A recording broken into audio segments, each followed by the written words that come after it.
Hello hi friends, welcome back to our channel Pavani's world.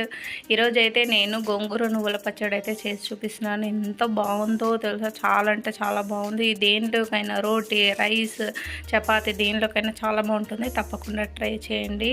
నేనైతే 2 పెద్ద కట్టల గోంగూర అయితే తీసుకొని సాల్ట్ వాటర్లో నానబెట్టి పెట్టాను అనమాట. అందులో ఏమైనా ఉంటే చనిపోతాయని. తర్వాత పచ్చిమిరపకాయలు, 1 కప్పు నువ్వులు, నేను 4 ఎల్లిపాయ గడ్డలు అయితే ఒలిచి పెట్టుకున్నాను. ఫస్ట్ అయితే నువ్వులను అయితే మంచిగా అయితే ఫ్రై చేసుకోవాలి. లో ఫ్లేమ్ పెట్టుకొని ఆ నువ్వులు చిటపటమంటుంటాయి కదా, అప్పుడు చిటపటమనేంత వరకు అయితే ఫ్రై చేసుకుంటే పర్ఫెక్ట్గా ఫ్రై అయిపోయినట్టే. తర్వాత వాటిని చల్లగవ్వడానికి పెట్టుకున్నాను. తర్వాత అలాగే ఒక ప్యాన్ తీసుకొని అందులో ఆయిల్ వేసుకొని 1 టేబుల్ స్పూన్ మెంతులు, 1.5 టేబుల్ స్పూన్ జీలకర్ర వేసాను. వేసిన తర్వాత అవి కొద్దిగా ఫ్రై అవ్వనివ్వాలి. అయిన తర్వాత నేను 4 ఎల్లిపాయ గడ్డలు అయితే తీసుకున్నాను కదా, ఒలిచి పెట్టుకునేటివి అయితే వేసేసిన. దీంట్లో ఎల్లిపాయలు ఎక్కువ ఉంటేనే చాలా టేస్టీగా ఉంటుంది.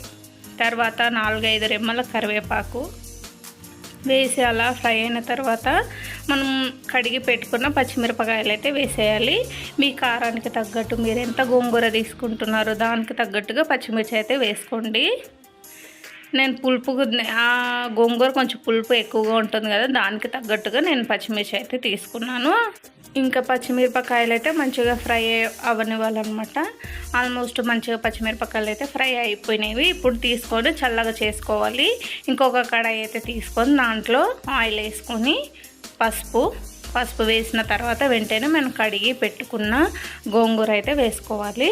గోంగూర వేసుకొని లో ఫ్లేమ్ పెట్టుకొని పైన క్యాప్ పెట్టుకొని మంచిగా పేస్ట్గా మగ్గనిచ్చుకోవాలన్నమాట.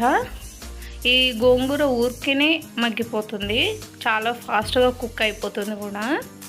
చూడండి, ఒక 5 మినిట్స్లోనే మనకు గోంగూర అనేది అయితే కుక్ అయిపోయింది కదా. ఇప్పుడు దాన్ని మనం పక్కకైతే తీసి పెట్టుకోవాలి. ఇప్పుడు మిక్సీ అయితే పట్టుకుందాం. మిక్సీ జార్ తీసుకొని ఫస్ట్ వేయించి పెట్టుకున్న నువ్వులు అయితే గ్రైండ్ చేసుకోవాలి. తర్వాత మనం ఫ్రై చేసి పెట్టుకున్న పచ్చిమిరపకాయలు అవి అయితే మొత్తం వేసేసుకోవాలి. మెంతులు, జీలకర్ర, ఎల్లిపాయలు వేసి రుచికి సరిపడా సాల్ట్ వేసి కొద్దిగా వాటర్ వేసుకుంటూ గట్టిగానే పేస్ట్ అయితే రుబ్బుకోవాలి. రుబ్బుకున్న తర్వాత గోంగూర పేస్ట్లో వేసి అయితే మొత్తం కలిపేసుకోవాలి. మనం గోంగూర మిక్సీ పట్టాల్సిన అవసరం లేకుంటుంది, ఎందుకంటే మనం గోంగూరను కుక్ చేసేటప్పుడే స్మూత్ పేస్ట్ లాగా అయితే కుక్ అయిపోయింది. ఇప్పుడు దాంట్లోకి అయితే మనం రుబ్బుకున్న దాన్ని వేసేసి మొత్తం కలిపేసుకొని సాల్ట్ కూడా టేస్ట్ అయితే చూసుకోవాలి, ఉప్పు సరిపోయిందా లేదా అని చెప్పేసి. తర్వాత మీకు నచ్చితే పోపు వేసుకోవచ్చు, లేకున్నా కూడా చాలా అంటే చాలా బాగుంటుంది. ఎంత బాగుంటుందో వేడివేడి అన్నంలోకి కానీ, రోటీ, చపాతీ, దోశ, పొంగనాలు దేంట్లోకైనా సరే చాలా అంటే చాలా బాగుంటుంది. తప్పకుండా ట్రై చేయండి.